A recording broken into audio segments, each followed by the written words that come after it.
ಪ್ರಧಾನಮಂತ್ರಿ ನರೇಂದ್ರ ಮೋದಿ ಅವರನ್ನು ಜೆಡಿಎಸ್ನ ವರಿಷ್ಠ ಮಾಜಿ ಪ್ರಧಾನಿ ಎಚ್.ಡಿ. ದೇವೇಗೌಡ ಅವರು ಭೇಟಿಯಾಗಿದ್ದಾರೆ. ನವದೆಹಲಿಯ 7 ಲೋಕ ಕಲ್ಯಾಣ ಮಾರ್ಗದಲ್ಲಿರುವಂತಹ ಪ್ರಧಾನಮಂತ್ರಿಗಳ ಅಧಿಕೃತ ನಿವಾಸದಲ್ಲಿ ಈ ಭೇಟಿ ನಡೆದಿದೆ. ವೀಲ್ ಚೇರ್ನಲ್ಲೇ ಪ್ರಧಾನಮಂತ್ರಿಗಳ ನಿವಾಸಕ್ಕೆ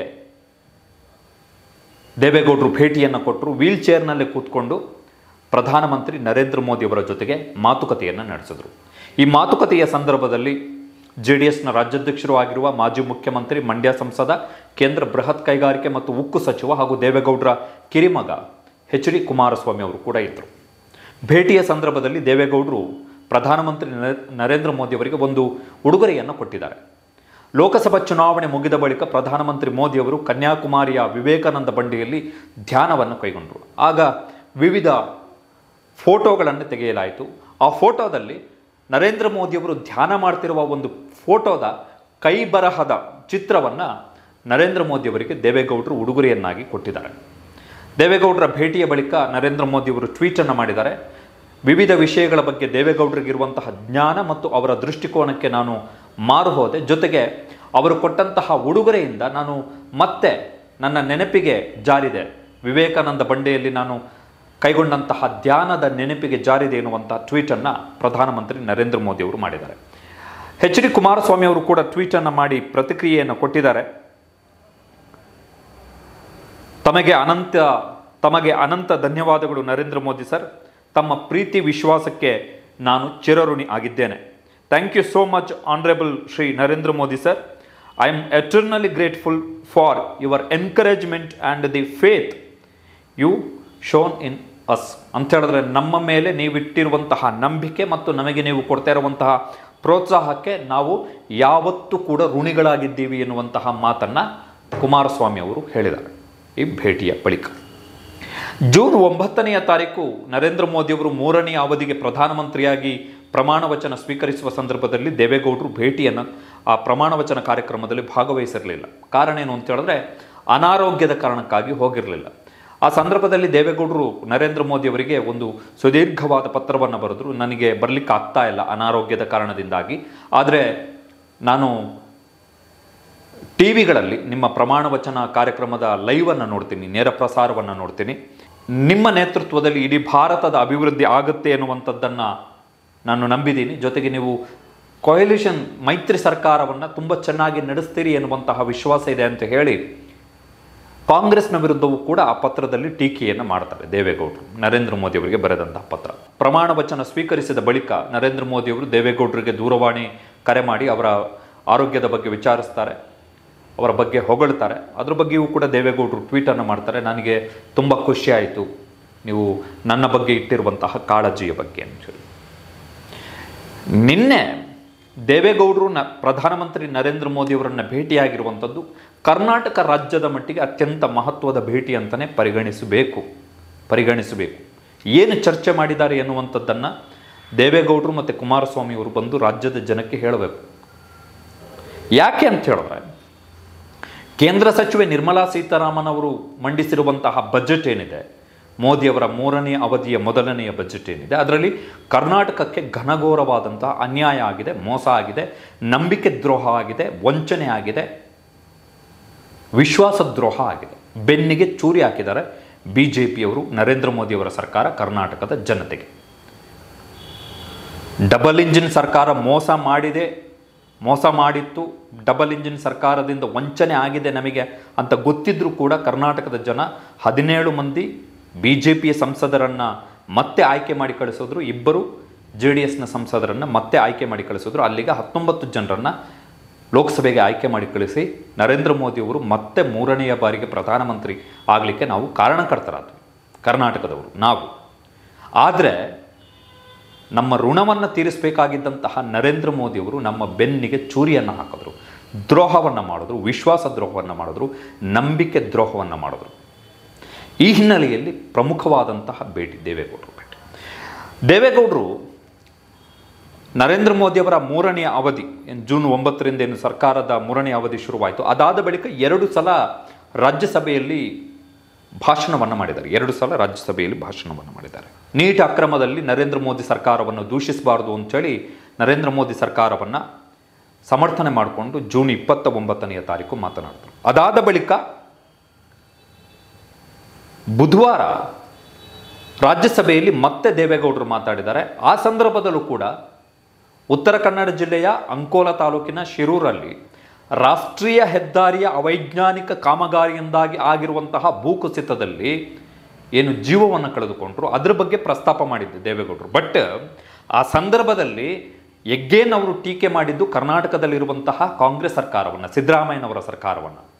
ಆದರೆ ದೇವೇಗೌಡರು ರಾಷ್ಟ್ರೀಯ ಹೆದ್ದಾರಿ ಪ್ರಾಧಿಕಾರ, ಕೇಂದ್ರ ಸರ್ಕಾರದ ಅಡಿಯಲ್ಲಿ ಬರುವಂತಹ ಸಂಸ್ಥೆ ಏನಿದೆ ಅದು ನಡೆಸಿರುವಂತಹ ಅವೈಜ್ಞಾನಿಕ ಕಾಮಗಾರಿಯ ಬಗ್ಗೆ ಮಾತಾಡಲಿಲ್ಲ.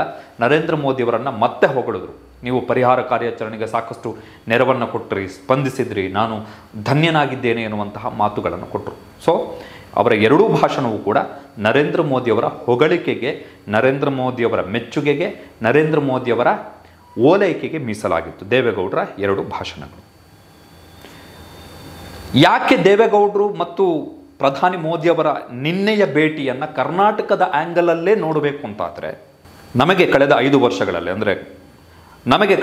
ವರ್ಷಗಳಲ್ಲಿ ಕೇಂದ್ರ ಸರ್ಕಾರದ ಅನ್ಯಾಯದಿಂದ ಆಗಿರ್ತಕ್ಕಂತಹ ನಷ್ಟ ಎಷ್ಟು ಅಂತ ಹೇಳಿದ್ರೆ 1,87,000 ಕೋಟಿ ರೂಪಾಯಿ. 1,87,000 ಕೋಟಿ ರೂಪಾಯಿ, ಒಂದೆರಡು ರೂಪಾಯಿ ಅಲ್ಲ, 1,87,000 ಕೋಟಿ ರೂಪಾಯಿಯಷ್ಟು ಅನ್ಯಾಯ ಆಗಿದೆ ನಮಗೆ.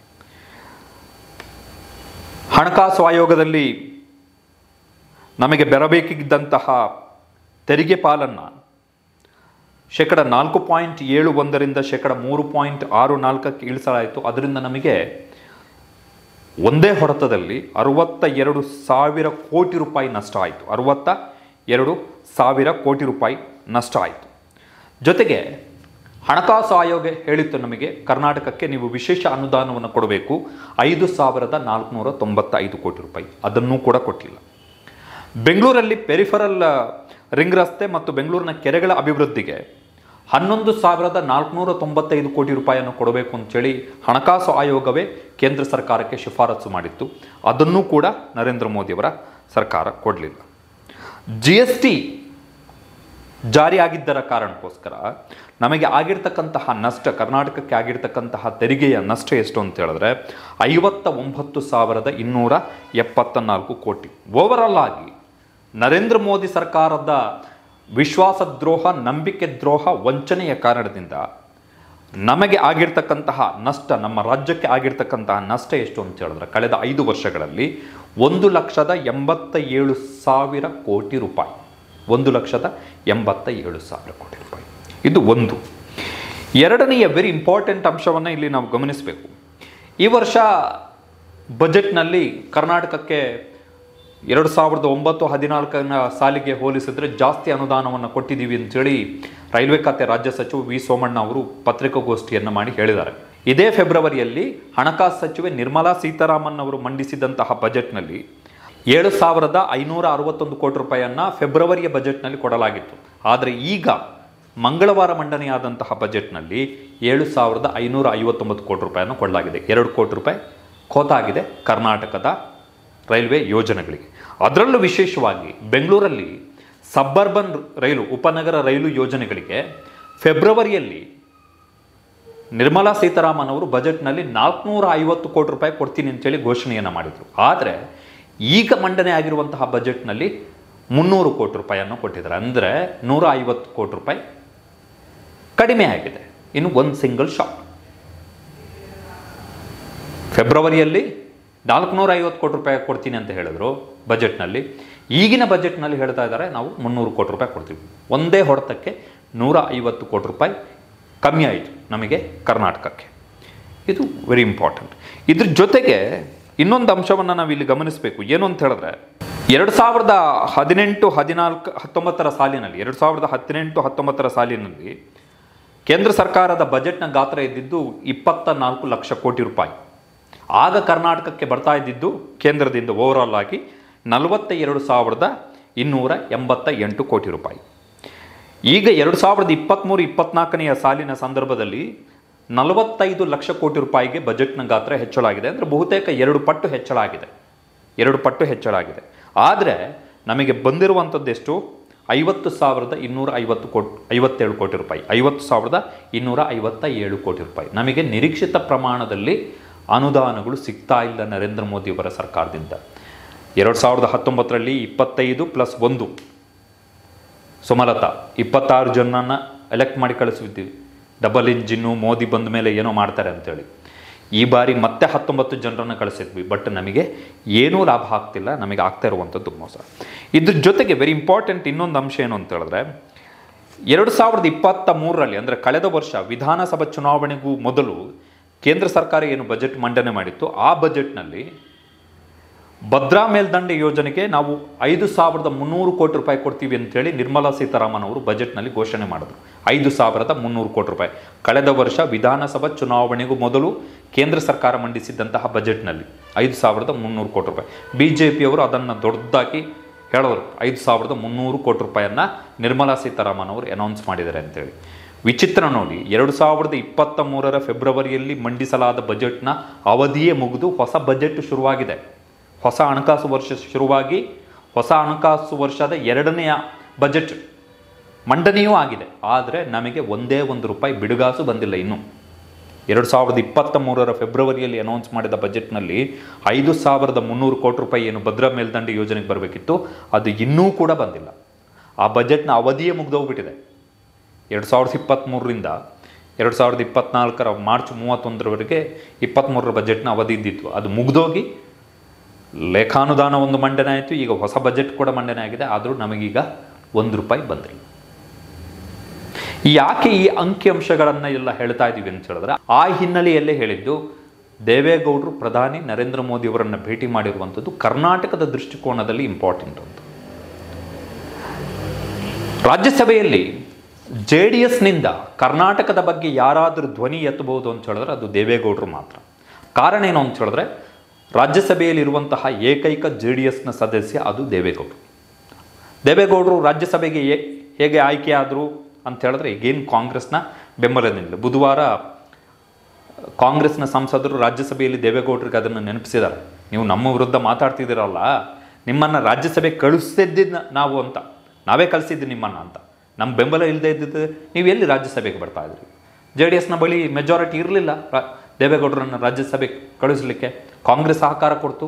ಆ ಸಂದರ್ಭದಲ್ಲಿ ಕುಮಾರಸ್ವಾಮಿಯು ಧನ್ಯವಾದ ಹೇಳಿದ್ರು ಸೋನಿಯಾ ಗಾಂಧಿಗೆ, ದೇವೇಗೌಡರು ಕೂಡ ಧನ್ಯವಾದವನ್ನು ಹೇಳಿದ್ರು. ಆದರೆ ಈಗ ಅದೇ ದೇವೇಗೌಡರು ರಾಜ್ಯಸಭೆಯಲ್ಲಿ ಕೂತ್ಕೊಂಡು ಕಾಂಗ್ರೆಸ್ಸನ್ನು ತೆಗಳ್ತಾ ಇದ್ದಾರೆ, ಬೈತಾ ಇದ್ದಾರೆ. ಪ್ರತಿ ಕ್ಷಣವನ್ನು ಕೂಡ ಕಾಂಗ್ರೆಸ್ ನಿಂದನೆಗೆ ದೇವೇಗೌಡರು ಮೀಸಲಿಟ್ಟಿದ್ದಾರೆ, ವಿಶೇಷವಾಗಿ ರಾಜ್ಯಸಭೆಯಲ್ಲಿ.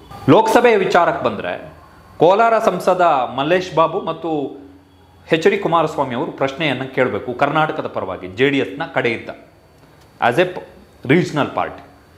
ಇಬ್ಬರು ಕೇಳೋಕ್ಕಾಗಲ್ಲ, ಕೇಳಲ್ಲ ಕೂಡ. ಕುಮಾರಸ್ವಾಮಿ ಅವರು ಆಲ್ರೆಡಿ ನಿಮಗೆ ಚಿರಋಣಿಯಾಗಿದ್ದೇನೆ, ಧನ್ಯತೆ ಭಾವ ಆಗಿದೆ ನಮಗೆ, ನಾವು ಯಾವತ್ತೂ ನಿಮಗೆ ಚಿರಋಣಿ, ನಮಗೆ ಅವಕಾಶವನ್ನು ಕೊಟ್ಟಿದ್ದೀರಿ ಅಂಥೇಳಿ ಜೂರ್ ಅಂಥೇಳಿ ಬೆನ್ನು ಬಗ್ಗಿಸಿ ನಮಸ್ಕಾರವನ್ನು ಹಾಕ್ತಾ ಇರೋದ್ರಿಂದಾಗಿ ಕುಮಾರಸ್ವಾಮಿ ಅವರು ಖಂಡಿತ ಪ್ರಶ್ನೆ ಕೇಳಲ್ಲ. ಕುಮಾರಸ್ವಾಮಿ ಮತ್ತು ದೇವೇಗೌಡರು ಹಾಕಿದಂತಹ ಲಕ್ಷ್ಮಣ ರೇಖೆಯನ್ನು ದಾಟಿ ಕೋಲಾರದ ಸಂಸದ ಮಲ್ಲೇಶ್ ಬಾಬು ಅವರು ಪ್ರಶ್ನೆಯನ್ನು ಕೇಳ್ತಾರೆ? ಖಂಡಿತ ಕೇಳಲ್ಲ. ಇನ್ನು ದೇವೇಗೌಡರ ಅಳಿಯ ಡಾಕ್ಟರ್ CN ಮಂಜುನಾಥ್ ಅವರು, ಬೆಂಗಳೂರು ಗ್ರಾಮಾಂತರ ಲೋಕಸಭಾ ಕ್ಷೇತ್ರದ ಸಂಸದ, ಅವರು ಪ್ರಶ್ನೆಯನ್ನು ಕೇಳ್ತಾರ? ಅವ್ರು ಗೆದ್ದಿದ್ದೇ BJP ಟಿಕೆಟ್ನಿಂದ. ಆಲ್ರೆಡಿ ಡಾಕ್ಟರ್ CN ಮಂಜುನಾಥ್ ಅವರು ನ್ಯಾಷನಲ್ TV ಚಾನಲ್ಗಳಲ್ಲಿ, ಇಂಗ್ಲೀಷ್ ಮೀಡಿಯಾಗಳಲ್ಲಿ ಬಿಹಾರ ಮತ್ತು ಆಂಧ್ರ ಪ್ರದೇಶಕ್ಕೆ ಹೆಚ್ಚಿನ ಅನುದಾನ ಕೊಟ್ಟಿದ್ದು ಸರಿ ಅಂತೇಳಿ ವಕಾಲತ್ತನ್ನು ಮಾಡ್ಕೊಂಡು ಕೂತಿದ್ದಾರೆ ಡಾಕ್ಟರ್ CN ಮಂಜುನಾಥ್. ಕರ್ನಾಟಕಕ್ಕೆ ಅನ್ಯಾಯ ಆಗಿದ್ರ ಬಗ್ಗೆ ಡಾಕ್ಟರ್ CN ಮಂಜುನಾಥ್ ಬಾಯೇ ಬಿಡ್ತಾ ಇಲ್ಲ. ಪಾಪ ಡಾಕ್ಟರ್ಗೆ ಕರ್ನಾಟಕದಿಂದ ಆಯ್ಕೆಯಾಗಿ ಹೋಗಿದ್ದೀನಿ ಎನ್ನುವಂಥದ್ದು ಕೂಡ ಮರೆತೋಗಿದೆ.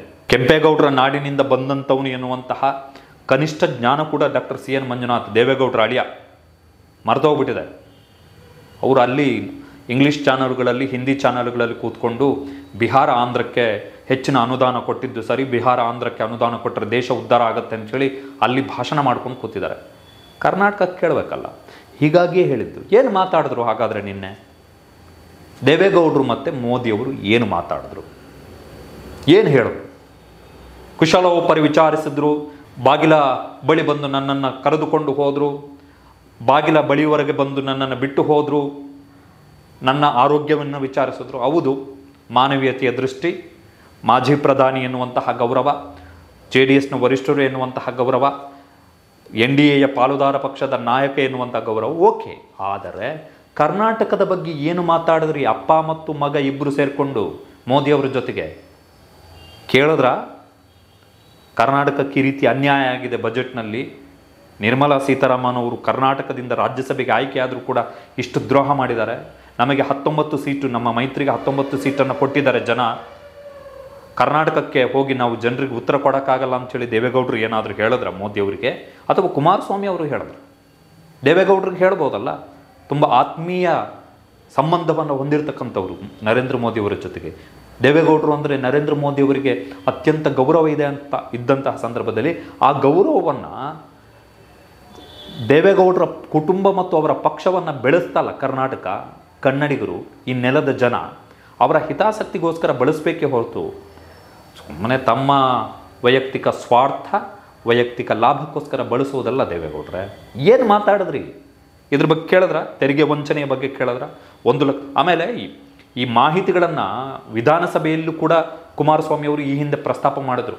BJP ಸರ್ಕಾರ ಇದ್ದಂತಹ ಸಂದರ್ಭದಲ್ಲಿ ವಿಧಾನಸಭೆಯಲ್ಲೂ ಕೂಡ ಕುಮಾರಸ್ವಾಮಿ ಅವರು ಪ್ರಸ್ತಾಪ ಮಾಡಿದ್ರು, ಮೋದಿಯವರ ಸರ್ಕಾರದಿಂದ ಕರ್ನಾಟಕಕ್ಕೆ ತೆರಿಗೆ ವಂಚನೆ ಆಗಿದೆ, ಅನ್ಯಾಯ ಆಗಿದೆ ಅಂತೇಳಿ. ಬಟ್ ಈಗ ಉಲ್ಟಾ, ಅಪ್ಪ ಮಕ್ಕಳು ಇಬ್ಬರು ಉಲ್ಟಾ ಹೊಡಿತಿದ್ದಾರೆ. ಈಗ ಅಧಿಕಾರ ಸಿಕ್ಕಿದೆಯಲ್ಲ, ಇನ್ಯಾರೂ ಬೇಕಾಗಿಲ್ಲ, ಕುಟುಂಬ ಒಂದಿದ್ದರೆ ಸಾಕು. ಹಳೆಯ BJPಯ ಜಪ ಉತ್ತರ ಭಾರತೀಯರ ಗುಣಗಾನ ಮಾಡಿಕೊಂಡು ಅವರಿಗೆ ಒಳ್ಳೆಯದಾಗಿದೆ, ಅವರಿಗೆ ಒಳ್ಳೇದು ಮಾಡಲಿ ಅಂಥೇಳಿ ಹಳೆಯ ಡಾಕ್ಟರ್ CN ಮಂಜುನಾಥ್ ನ್ಯಾಷನಲ್ ಮೀಡಿಯಾಗಳಲ್ಲಿ ಅಲ್ಲಿ ಭಾಷಣ ಮಾಡ್ತಾ ಇದ್ದರೆ, ಇಲ್ಲಿ ಅಪ್ಪ ಮಕ್ಕಳು. ಇದು ನಮ್ಮ ಅವಸ್ಥೆ. ದೇವೇಗೌಡರು ಮತ್ತು ಕುಮಾರಸ್ವಾಮಿ ಅವರು ಹೇಳಬೇಕು ಏನು ಮಾತಾಡಿದ್ರಿ ಅಂತ. ನಿಮ್ಮ ಆಳವಾದಂತಹ ಜ್ಞಾನ ಮತ್ತು ದೃಷ್ಟಿಕೋನದ ಲಾಭ ಕರ್ನಾಟಕಕ್ಕೆ ಏನಾಯಿತು ಅಂಥೇಳಿ ದೇವೇಗೌಡರು ಹೇಳಬೇಕು. ಕುಮಾರಸ್ವಾಮಿ ಅವರು ಕೂಡ ಹೇಳಬೇಕು. ಚಿರಋಣಿ ನೀವು ನರೇಂದ್ರ ಮೋದಿಯವರಿಗೆ ಚಿರಋಣಿ ಅಲ್ಲ ಆಗಿರಬೇಕಾಗಿರುವಂಥದ್ದು ಕುಮಾರಸ್ವಾಮಿ ಅವರೇ. ನರೇಂದ್ರ ಮೋದಿಯವರು ಕರ್ನಾಟಕಕ್ಕೆ ಚಿರಋಣಿ ಆಗಿರಬೇಕು, ಕರ್ನಾಟಕಕ್ಕೆ ಗ್ರೇಟ್ಫುಲ್ ಆಗಿರಬೇಕು, ಕರ್ನಾಟಕಕ್ಕೆ ಋಣಿ ಆಗಿರಬೇಕು. ಆ ಋಣವನ್ನು ಅನುದಾನದ ರೂಪದಲ್ಲಿ, ತೆರಿಗೆ ಪಾಲಿನ ರೂಪದಲ್ಲಿ ಕರ್ನಾಟಕಕ್ಕೆ ಕೊಡಬೇಕೇ ಹೊರತು ಟ್ವೀಟ್ಗಳನ್ನು ಮಾಡಿ, ಬಿಲ್ಡಪ್ಗಳನ್ನು ಕೊಟ್ಟು, ಬೆನ್ನು ಬಗ್ಗಿಸಿ, ಬೆನ್ನು ಮೂಳೆ ಮಾರ್ಕೊಂಡವರ ರೀತಿ ಬೆನ್ನು ಬಗ್ಗಿಸಿ ಜೈ ಹುಜೂರ್ ಘೋಷಣೆಗಳನ್ನು ಮಾಡುವುದಲ್ಲ. ಗೊತ್ತಿಲ್ಲ ಅಪ್ಪ ಮಕ್ಕಳು ನರೇಂದ್ರ ಮೋದಿಯವರ ಜೊತೆಗೆ ಏನು ಮಾತಾಡಿದ್ದಾರೆ ಅಂತೇಳಿ ಡೀಟೇಲ್ ಏನು ಹಾಕಿಲ್ಲ. ದೇವೇಗೌಡರಾಗಲಿ ಕುಮಾರಸ್ವಾಮಿ ಆಗಲಿ ಹೇಳಿ ಬಂದು ಏನು ಮಾತಾಡಿದ್ದಾರೆ ಇಬ್ಬರು ಅಂತ.